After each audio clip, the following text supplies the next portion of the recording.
আসসালামু আলাইকুম। যারা অন্যান্য সময় বিফ চাপ খেতে পারেন না, আশা করি সামনে যেহেতু কোরবানির ঈদ আসতেছে, অনেকের ঘরেই মাংস থাকবে, তখন ট্রাই করে দেখতে পারেন এই বিফ চাপটা। খেতে কিন্তু অসম্ভব মজার হয়।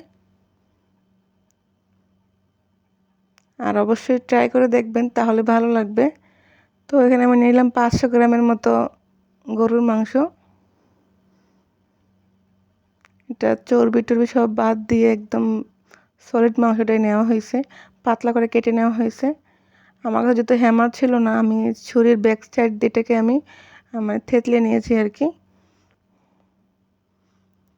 এই পর্যায়ে দিলাম আমি 1 চা চামচ আদা বাটা, 1 চা চামচ রসুন বাটা, দিলাম 2 চা চামচ পেঁপের খোসা সহ বাটা। এটা সেদ্ধ করতে কাজে লাগবে পেঁপে বাটাটা। দিয়ে দিলাম স্বাদ মতো লবণ, 1 টেবিল চামচ টক দই, হাফ চা চামচ গোলমরিচের গুঁড়া, হাফ চা চামচ জয়ফল জয়ত্রী গুঁড়া, হাফ চা চামচ জিরার গুঁড়া, হাফ চা চামচ ধনিয়ার গুঁড়া এবং হাফ চা চামচ গরম মশলা গুঁড়া। এখানে দিলাম 2 চা চামচ লাল মরিচের গুঁড়া, 1 টেবিল চামচ লেবুর রস। এটাকে এখন ভালো করে হাত দিয়ে মিক্স করে নেব। মাংসের চাইটা যেন পাতলা হয়, আর অবশ্যই হ্যামার দিয়ে কিংবা ছুরির ব্যাক সাইড দিয়ে এটাকে থেতলে নেবেন, না হলে কিন্তু মশলাটা ঢুকবে। এটাকে আমি এখন ভালো করে মিক্স করব। আর মাংসটা সিদ্ধ করতে কিন্তু পেঁপে বাটাটা জরুরি, তারপর জয়ফল জয়ত্রী আছে ওটাও সাহায্য করবে। এখানে আমি দিয়ে দিলাম এখন 1 কাপের মতো ভেজে নেওয়া বেসনটা আমি লো আঁচে ভেজে নিয়েছি, তারপর আমি বেসনটা ইউজ করছি।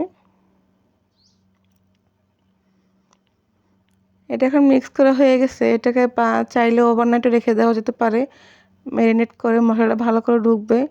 2 ঘন্টা একদম মিনিমাম 1 ঘন্টা রাখতেই হবে এটাকে। তো ম্যারিনেট করে আমার এটা হয়ে গেছে। এটা প্রায় আমি 2 ঘন্টা মতো রাখছিলাম। এখন আমি নামিয়ে নিচ্ছি। আমি ফ্রিজে রেখে দিয়েছিলাম যেহেতু গরম পড়তেছে। এটাকে আমি ভালো করে আবার মিক্স করে নেব।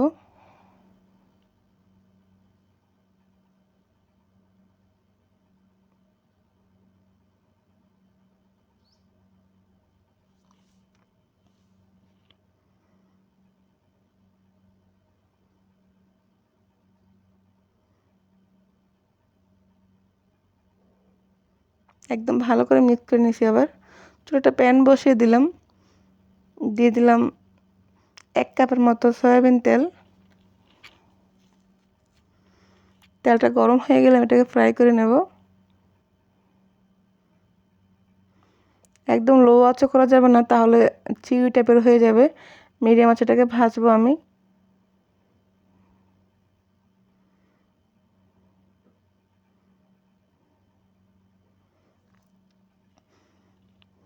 এপিট ওপিট করে একটু কালার করে ভেজে নেব এটাকে।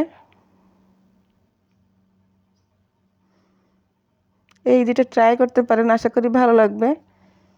যেহেতু আমাদের কাছে সলিড গোশটা থাকবে, নিজের ইচ্ছে মতো করা যায় আর কি।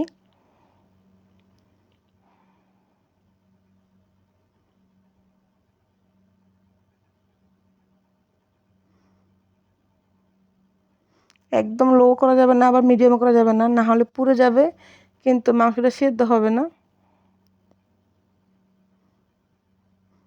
আর একদম লো করে রাখলে এখান থেকে পানি বের হয়ে এটা চিউই টাইপের হয়ে যাবে।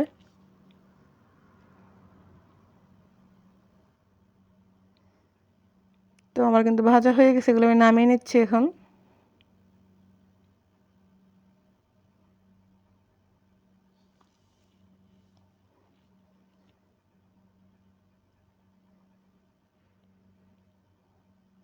এই ঈদে আপনারা ট্রাই করতে পারেন ভিপ চাপ। এটা রুটি, পরোটা, নান, যার যেভাবে ভালো লাগে সেভাবে সার্ভ করতে পারেন। আশা করি রেসিপিটা পছন্দ হয়েছে আপনাদের, অবশ্যই ট্রাই করে দেখবেন।